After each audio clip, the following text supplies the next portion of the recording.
Afternoon. The time is now 12 noon p.m., and I will call the February 2024 meeting of the District of Columbia Board of Ethics and Government Accountability to order. I'm Bega Chairperson Norma Hutcheson. This meeting is being held at the Board of Ethics and Government Accountability at 1030 15th Street Northwest, Suite 700 West, and virtually. Joining me today for this meeting are board members Charles Nottingham, Felice Smith, Darrin, Sobin, and Melissa Tucker. Together, we constitute a quorum for this meeting. Since it was first posted, there have been no changes to the proposed agenda, so I ask the board members to please take a moment to review the agenda, and then we'll entertain a motion to adopt the agenda.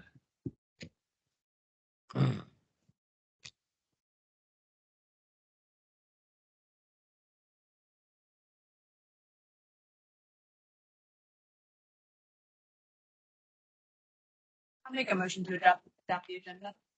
Okay. Is there a second? I'll second that motion. Okay, it's been moved and seconded that we adopt the agenda for today's meeting. Are any questions or discussion? Hearing none, all in favor, please indicate by saying aye. Aye. Any nays? Hearing none, the board has adopted the agenda for today's meeting. Next is approval of the minutes from our January 2024 meeting. Before us are the minutes for those meetings that are in draft, and we need a motion to consider approval of those minutes.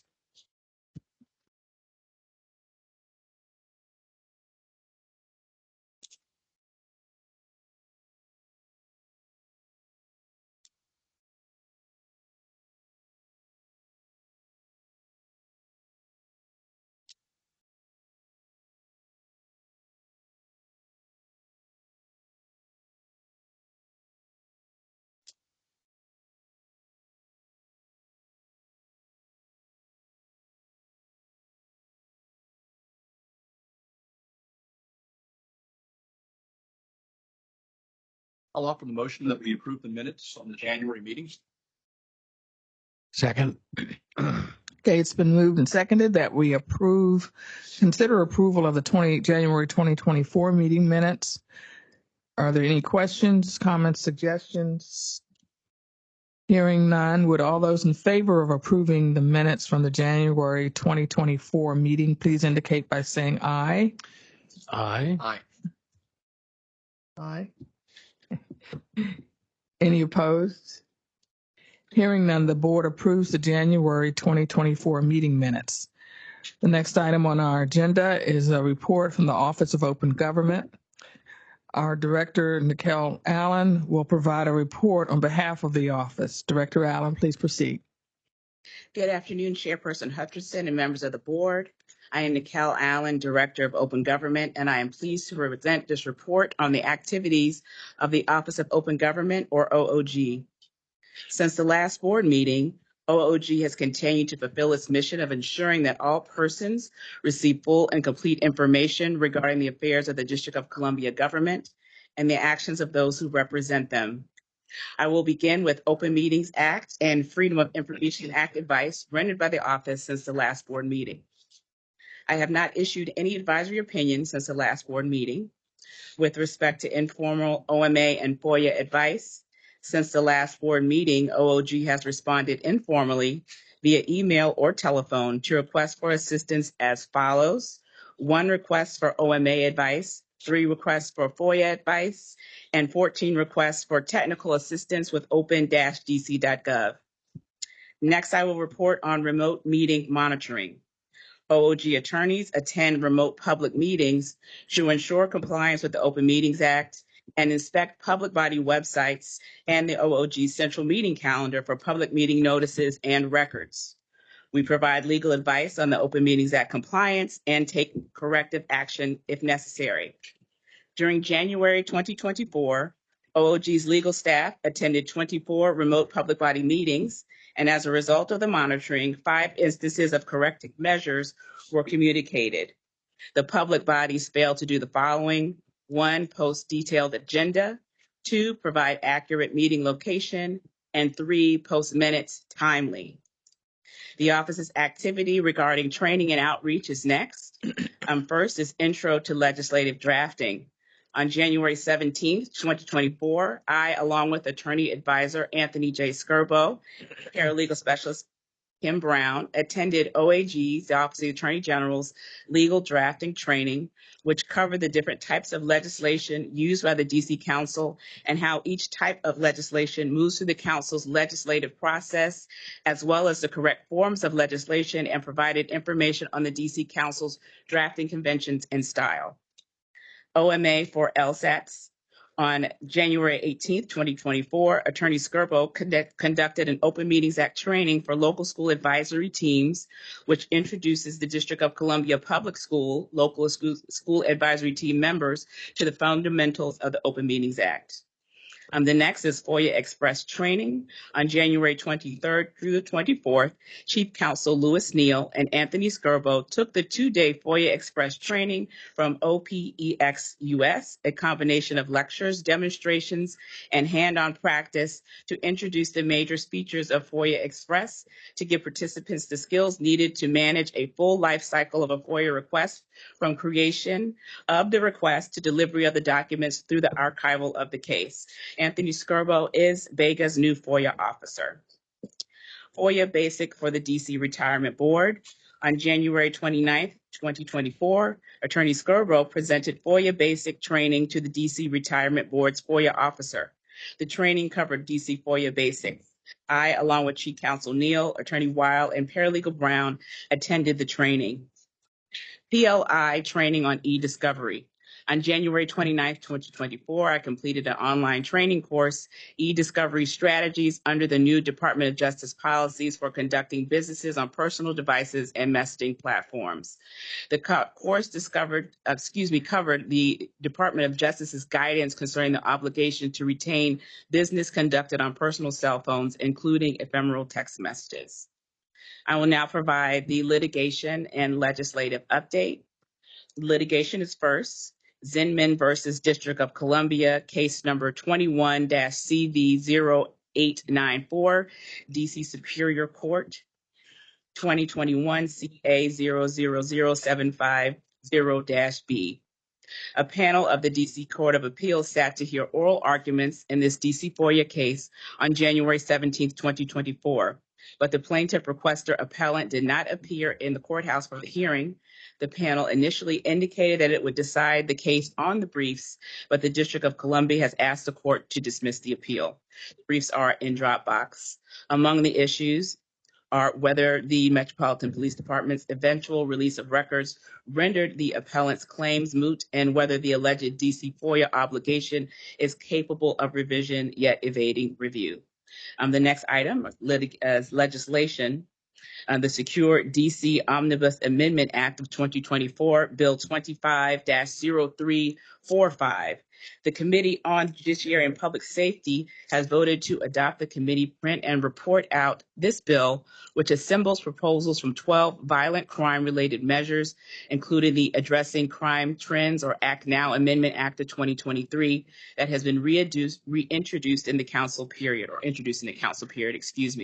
The first reading is expected at the February 6, 2024 legislative meeting. As I have previously reported, the Act Now Amendment Act of 2023 would have amended DC FOIA by prohibiting certain categorical withholding of officer discipline records. The revised language in the Secure DC Omnibus Amendment Act, Bill 25-0345, would remove any presumption of an unwarranted invasion of privacy from certain categories of records, including sustaining allegations pertaining to an officer's commission of a crime, the officer's interaction with members of the public, or the officer's receipt of a judicial officer's adverse credibility finding in a criminal proceeding. Also, the omnibus measures enhances a redaction provision from the Act Now Amendment Act of 2023 that would protect identities of whistleblowers, complainants, victims, and witnesses. The new language adds undercover agents and informants to that group. The committee report is available in Dropbox, and the current draft of the omnibus bill is attachment Q to that report. The DC FOIA amendment is in section 5, which appears on pages 16 and 17 of the attachment. For the comparison version, see pages 8 and 9 of attachment P. Vega's comments appear on page 149 of the body of the bill. The Committee on Executive Administration and Labor's public oversight hearing. The committee held a public oversight hearing of Bega's performance in fiscal year 23 to date. I, along with Chairperson Hutcheson and Director Cooks, provided testimony detailing the agency's performance and future goals. We also answered questions from the committee chairperson, Anita Bonds. A copy of my testimony regarding the Office of Open Government is in Dropbox. The final items in my report are administrative matters, Bega's relocation. The administrative team continues to work with the Department of General Services vendors to ensure the proper operation of the technical facilities and furniture in the new office. IT specialist Kevin Brown has met with the vendors weekly since the last board meeting to resolve any issues that have arisen. Attorney advisor vacancy. OOG is working with the Department of Human Resources to fill our attorney advisor vacancy. DCHR will list the vacancy this week and will accept application for the position for 30 days. This concludes the report of the Office of Open Government for February 1st, 2024. I'm happy to answer any questions the board may have at this time. Thank you, Director Allen. Are there any questions for Director Allen? Yes, go right ahead. One question, Director Allen. In the Sobin case, can you speak a little bit about what you mean by the violation is capable of revision yet evading review? Okay, I would have to get back to you on that. I'll have our attorney who's working on that. I think it's the standard that the Court of Appeals uses to decide whether or not to dismiss a case outright. In this case, the person didn't show up, only to have to deal with it again or the same issue on another day in the future. They could just decide to deal with it right now. I think that's what they're considering. Thank you. Sure. Yeah. Any other questions? Thank you, Director Allen. Next on our agenda is a report from the Office of Government Ethics from Director Ashley Cooks. Director Cooks, please proceed. Good afternoon, Chairperson Hutcheson and members of the board. I'm Ashley Cooks, the Director of Government Ethics. I'm pleased to present the activities of the Office of Government Ethics, OGE. First is an update on the status of OGE operation. The information reported today regarding OGE's cases will not reflect any status changes that may occur because of actions taken by the board in today's meeting. First, open investigations by staff, 43 matters that are open. We have 1 matter that is open for an undocketed matter. Pending state investigations by status, we have 38 matters that are closed pending collection, 3 matters stayed pending DC Superior Court case, 1 matter stayed OAG False Claims Act case, 4 matters stayed for OIG investigation, for a grand total of 46. Regulatory matters by status, we have 40 matters that are closed pending collection, 1 matter that is open for a grand total of 41. Again, we currently have 43 open investigations and 8 matters that are stayed. The number of open preliminary formal investigations includes 16 matters. The investigative team resolved 4 investigations since the board last met. This total does not reflect the number of complaints that were dismissed for a lack of jurisdiction. OGE has communications and referrals to the Chief Financial Officer's Central Collection Unit, CCU, for collection of delinquent debt. Next is an update on training and outreach. First, professional development trainings attended by staff. General Counsel Rashi Raj and I took the executive procurement. General Counsel Raj also completed OAG's introduction to legislative drafting. Investigator Ileana Corrales took a webinar entitled Discover 6 Essential Adobe Acrobat Tools. For training conducted by staff, January board meeting, OGE conducted training courses, which included the January hashtag training, a Rough Fellow Ethics training for OAG, and the January Ethics Counselor Brown Bag session.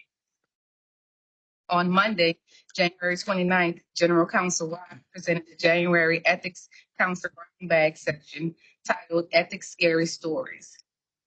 39 ethics counselors were in attendance and engaged in discussions about newsworthy and egregious ethics cases from around the country, shared in video clips by colleagues from the Conference of Government Ethics Laws. The presentation was originally slated for Halloween, but was rescheduled due to Ethics Week. A copy of the presentation was placed in the Dropbox. During January, 36 employees completed our ethics training using PeopleSoft, and 22 new courses using the learning management system. Next is an update on OE is in the process of updating and implementing new training courses for the learning management system. We met with LRN, the vendor that created and hosts the LMS, to discuss new courses that can be added based on the existing contract, as well as updating the current courses. Supervisory Attorney Asia Stewart Mitchell is the point of contact for this project and has begun editing the financial disclosure training. The LMS has provided the opportunity to train and reach a broader audience of employees. With these updates, our goal is to fine-tune the ethics information we provide and increase the number of courses that are available on the system. In addition to updating the LMS, OE has submitted a project proposal to the district's Certified Public Manager Program for assistance with implementing enhancements to the financial disclosure statement program. As you may remember, the Certified Public Manager Program, CPM, is a nationally accredited course that is administered by the Department of Human Resources in partnership with George Washington University, and is designed to enhance the skills of district government managers and provide them with the tools to be more effective leaders. Supervisor Stewart Mitchell completed the program last fall. I'm pleased to announce that our proposal was accepted, and members of the FDS team and the CPM program will meet on a weekly basis to discuss the agency's operations and needs. We look forward to working with the CPM program to address issues with the financial disclosure and create lasting solutions. Next is your opinions and advice. First, informal advice. OGE's legal staff provided advice for approximately 33 ethics inquiries, which is 17 more than the 16 reported at the last board meeting. This number does not include responses we provided to questions regarding lobbyists and FTS e-filing systems. Next is formal advisory opinions.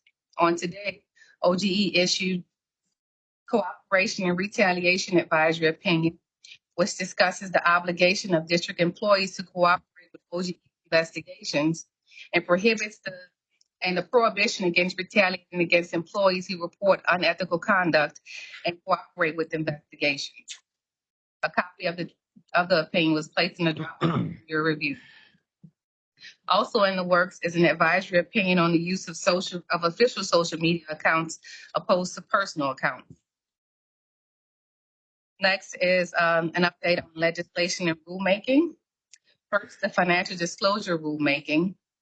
OGE has identified boards and commissions that do not meet the definition of public official under DC Official Code Section 1-116.147 for purposes of financial disclosure, but that engage in duties that create a conflict of interest or the appearance of a conflict of interest.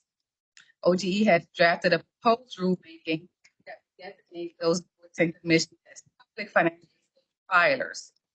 The proposed rulemaking was placed in the Dropbox for the board's approval. Next is the Comprehensive Code of Conduct.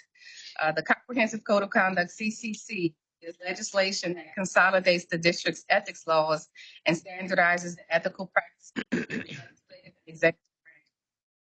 OGE will submit an updated version of the legislation to the board before the next meeting. Upon the board's approval, the legislation will be submitted to the council. Next is an update on OGE administrative matters. Just one update there.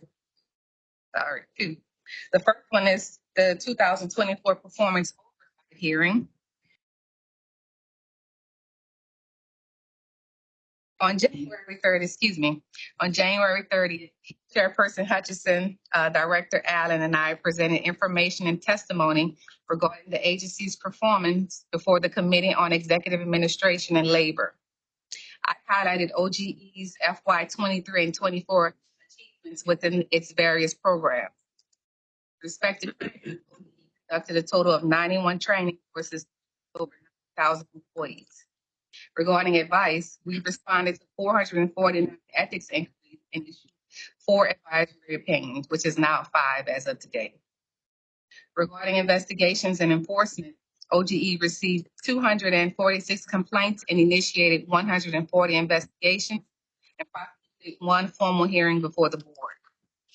OGE received 397 lobbyist registrations, 1,646 activity reports. The 2023 FTS filing season was successfully completed in June 2023, and 4,226 public filers and 3,439 confidential filers submitted their financial disclosure statements using the e-filing system.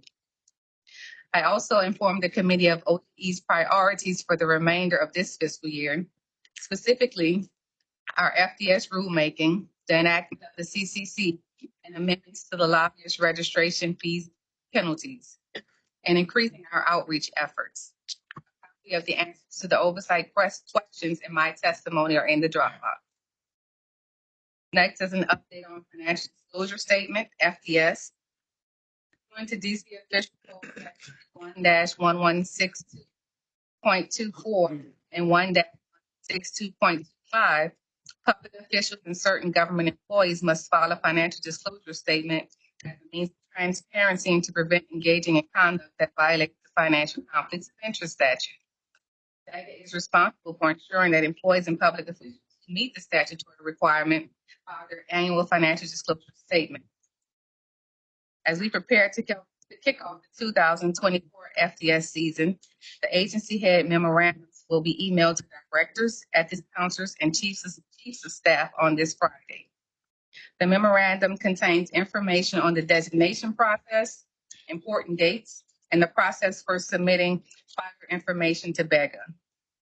Program Coordinator Kozik revised the filer template to reflect the employee identification numbers and with pre-programmed data fields that will ensure ethics counselors provide the necessary information that is accurate. We are looking forward to beginning this season. Next is an update on lobbying registration and reporting, LRR. Pursuant to DC Official Code Section 1-1162.27A, a person who receives compensation or expends funds in an amount of $250 or more in any 3 consecutive calendar month period for lobbying shall register with the Director of Government Ethics and pay the required registration fee. According to DC Official Code Section 1-1162.30, each registrant shall file a quarterly report concerning the registrant's lobbying activity during the previous quarter. The 2024 registration and 4th quarter activity reports were due on January 16th. According to the LRR team, lobbyist reporting has remained steady since the e-filing system opened on December 21st. The LRR team will identify entities that file their registrations and activity reports after the deadline and them filing late filing notice. Auditor Walker has received the information regarding 501c3 registration and has begun an audit. Thank you. This concludes the Office of Government Ethics February 2024 report. I welcome any questions you may have. Thank you, Director Cooks. Are there any questions for Director Cooks? Are we going to talk about the rulemaking separately? Yes. And just a question about the retaliation opinion. So as I read it, the way the language currently exists, if somebody files a complaint files a complaint, and then as long as it's with Bega, they're protected. But if it's with anybody else, they're not protected if they file it with the Inspector General or with the Attorney General's office improperly. So the rule states that if a person files an ethics complaint in good faith to our office or to the office of the Inspector General, then they should not be retaliated against for that. However, we have allowed persons who filed ethics complaints with their ethics counselor or with another agency to still fit under that rule, because We view the ethics conference as an extension of OGE. Right. So we have allowed that in the past. But if we need to clarify that, It wasn't that clear from the opinion that that would be the case, but okay, is it still in draft? Is it still in the draft. Okay. Yes. That would be my only suggestion is to just be, because I read that and I was like, what if I get it wrong? I'm not protected. And I certainly wouldn't want us to be criticized for that. Understood.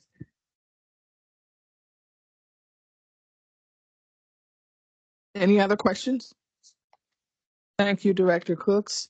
The next item on the agenda is public comments. The public was invited to submit comments in writing by 11 a.m. today, and no comments had been received by 11 a.m.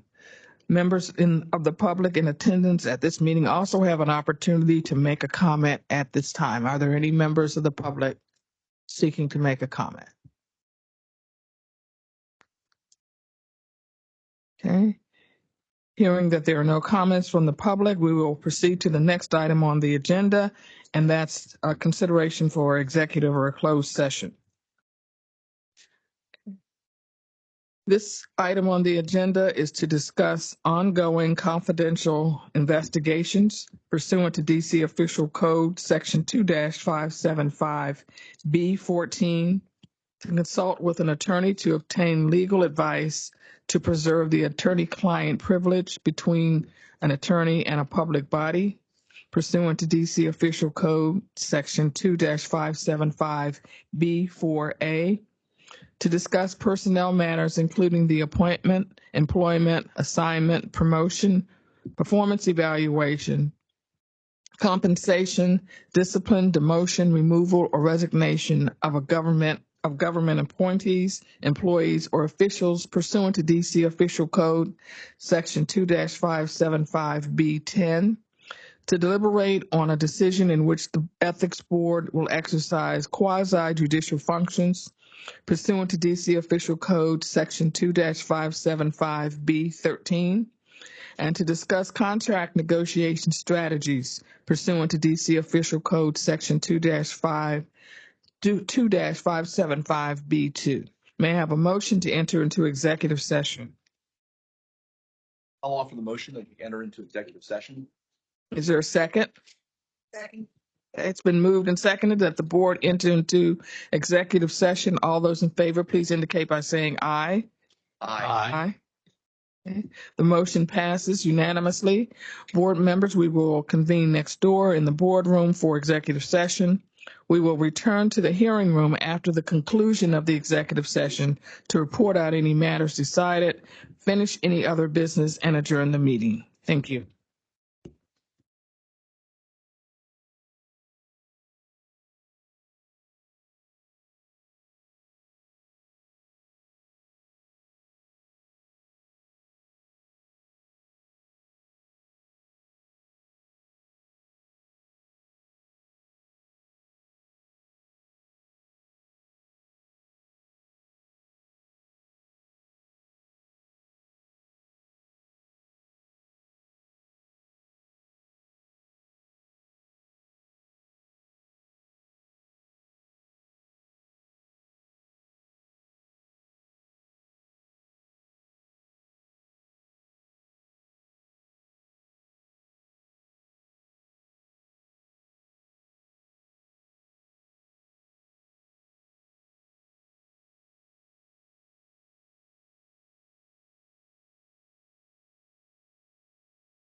Case number 23-0006-F.